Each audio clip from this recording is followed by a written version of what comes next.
Teacher Mindy here again today. Today, I just want to be raw and honest and go over some failures that I have had with teaching virtually. And maybe admitting some of these failures will also help you to overcome so that you don't have the same failures. I know I definitely have learned quite a bit from my mistakes and my failures, so I just want to be upfront and honest with you about them. So progress is greater than perfection. That is the learning lesson today, that you don't have to be perfect at what you do as long as you're making progress and keep improving on what you're doing. All right, so with VIPKid, so that was my first virtual teaching experience. I started with them in October. I have taught 651 classes. That's huge. I've taught 182 students, and I've been teaching with them for 285 days. So not a year yet, but I'm getting closer. So I have had 204 comments. The parents can go on and leave you comments and rate you when you're done with your class. And 204 of my 651 classes left me feedback. So that's right about 20%, which isn't too bad. That's about all we get with VIPKid. Not every parent will go on and leave you feedback. So 203 of those comments have been excellent, or 5 Apple reviews, which is amazing. I am so thankful for those 203 5 Apple comments. I've had 1 4 Apple comment. So out of those 204 comments, which one do you think sticks in my mind more? The 204 positive things and 5 apples, or the one that rated me at a 4 apple? Now, 4 apple is still good. It's a good review. But for someone who has more of a perfectionistic personality like I do, I tend to focus on that one negative one. So that one negative comment, what it said is that that parent wanted me to use more effective TPR and more use of props. Now, at that time, I was using a lot of props and thought I used a lot of TPR.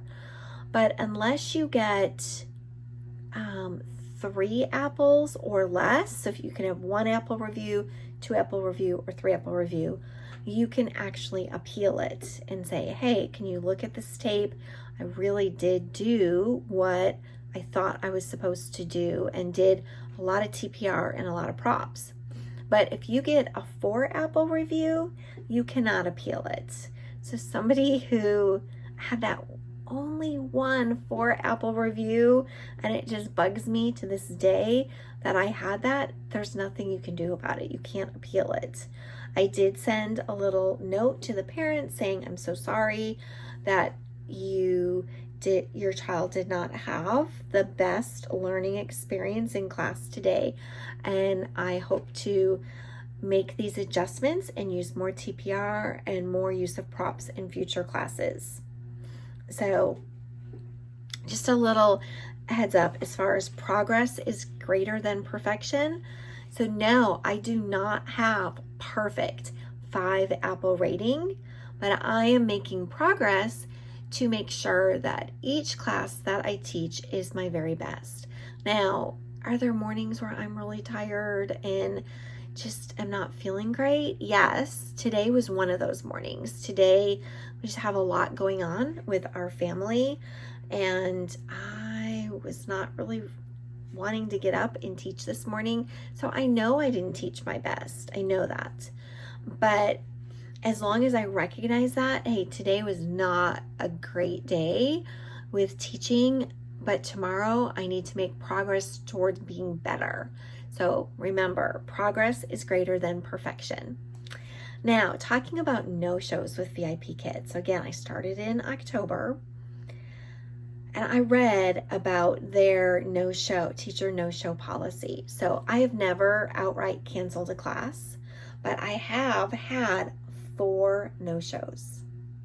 So I thought when I started, I'm like, oh, how irresponsible of teachers just to not show up for their class. How could anyone do that? That's crazy. Well, it took me until December 27th when I was teaching some crazy hours to get my very first teacher no-show. And it was at 5 a.m. And I had a class at 4:30, taught my 4:30 class, and got in there just in the nick of time. I believe I woke up pretty late, if I remember correctly. Got in there, taught my class, and for whatever reason, I thought I had a break after the 4:30 class. I didn't think I was going right into my next class, and I just forgot to go. Forgot that I had a class at 5 o'clock, even though we have this little countdown and it shows us time to go to your next class, etc. I was so tired and so flustered that I had woken up late, even for the 4:30 class, that I ended up getting a teacher no-show. So that was the first time, and I was devastated. How could I? I was so irresponsible. It's just terrible. So I didn't have another one again until April 30th. And it was a 6 a.m. class, and I just simply forgot to set my alarm, and I overslept. So what I do now is I always set 2 alarms. And my husband, the sweetest man in the world, he asks me every night before we go to bed, did you set your alarm? And I always look at what time my VIPKid class is and set my alarm accordingly. So the 6 a.m., for whatever reason, I didn't set my alarm, or I set it for PM, or something happened. But my next class wasn't until 7:30. So that morning, my husband was like, hey, don't you have a class? Why are you still sleeping? So I did get up and got to my 7:30 class on time, thankfully, because my husband woke me up. But the 6 a.m. class, I missed. But now, 2 alarms. And then the next one was May 29th, so a whole month later. I just overslept, messed up with my alarm, overslept, didn't set it, was super tired, and overslept. And then the last one was June 1st. So those were kind of right by each other. So those first 3 were all in my first contract. You're only allowed 6 no-shows in one contract. Contract goes for 6 months, and I had 3 in my first contract. Never thought it was going to happen to me. I was not going to be that irresponsible teacher who overslept and didn't show up for their class, and it happened. So again, it made me realize that I'm not perfect. I'm going to do the best I can do, but I'm definitely not perfect. And I'm making progress and making steps to not oversleep in the future. Then June 1st, I had taught too long in a class, and the fireman actually came on. I was doing an assessment. I was trying to hurry up and finish up to get to my next class. And I was doing an assessment, so I ended up missing that next class because I needed to finish this assessment. You were required to finish your assessment, but you're also required to get to your next class on time. So I missed that class because I went over too long. So now I'm very careful in my classes to always watch that little countdown clock and make sure I get to my next class in plenty of time. You are only supposed to teach for 25 minutes and then have a 5-minute break where you can write your feedback or whatever. But I'm one of those teachers who often pushes it to the 30-minute mark and then goes directly into my next class. That's just how I teach. I always want to spend more time with my students, even though I'm only required to be there for 25 minutes. So that's just me. Again, progress is greater than perfection. I am making progress.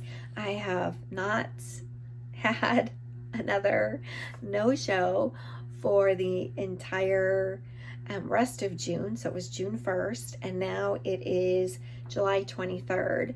So a whole month and 22 days. So that's better, making some good progress.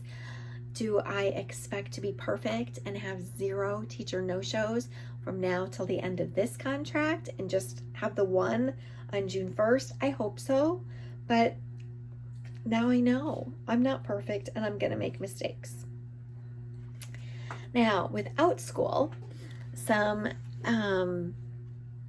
failures that I've had at Outschool is I started on the 27th of May. So I've only been teaching there for about 2 months. I have 105 followers, which is awesome. Super excited about that. I have a 14% re-enrollment rate. So they'll take one class with me and then they'll enroll in another class. I have 38 classes that I have taught so far. And I have, let's see, just over 100 students that I have taught so far also. So I think that's great. I'm doing really well. I try to only teach 2 days a week, and I teach 3 or 4 classes on those 2 days. My average stars are 4.81 out of 5. So the parents can go on and give you a review. And after they give you the review, they rate you up to 5 stars, and they can write little comments and put little stories and stuff on it. So again, I've had many 5-star reviews, but I've had a couple 4 out of 5-star reviews. And those 4 out of 5 stars that I had recently were because I was going over too far in my classes. So I would say that they would end at an hour, and they might not end till an hour and 15 minutes. So I was going over time. And obviously the parents had other things to do. They planned their day. You're going to be busy with this class for 1 hour is what they had allotted for in their time, and I go over by 15 minutes. Well, that messes them up going into their next activity.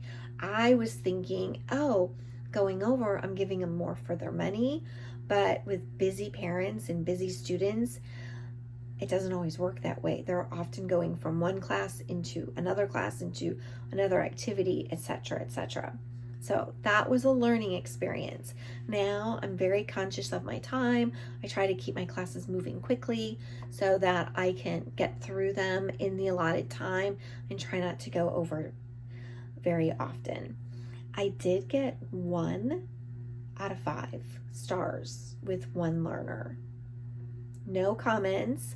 I messaged the parent back, I'm so sorry if your child wasn't happy with this class, can I offer you a refund? And they declined the refund, but never gave me any reasons why they gave me a 1 out of 5. I did ask for feedback so that I could improve my teaching and give other learners a better experience, and they just never replied. The one nice thing about Outschool is when you get a lower rating from someone, it's usually kind of really hidden in your comments.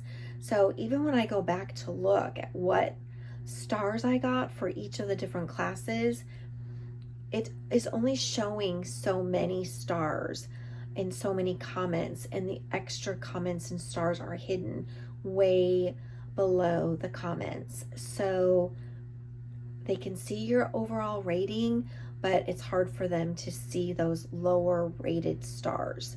So that's kind of a plus on our side, just to know, out of 38 classes taught, I have a rating of 4.8.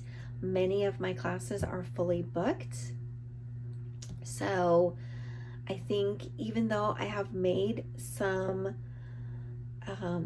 failures at Outschool and have definitely room to improve, the parents are fairly forgiving and will still give you a good rating. And the ones that I did get the lower rating on, I make sure that I take those comments to heart and try to fix whatever they were having issues with.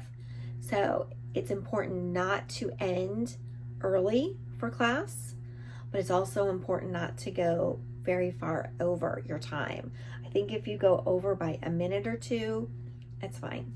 But if you consistently go over by 15 minutes, that's the part that's not fine. So I just wanted to go over some failures that I've had, what I've learned from them. My big takeaway today is progress is better than perfection. So if you have a failure, it's more important, what did you do with the failure and how did you learn from it than to always be perfect. All right, I hope you have a great day. If you are interested in Outschool or VIPKid, please email me. I'll leave my email below and I can send you a little freebie of hiring guides for both companies if you're interested in teaching for any of them. Hope you have a great day. See you soon. Bye.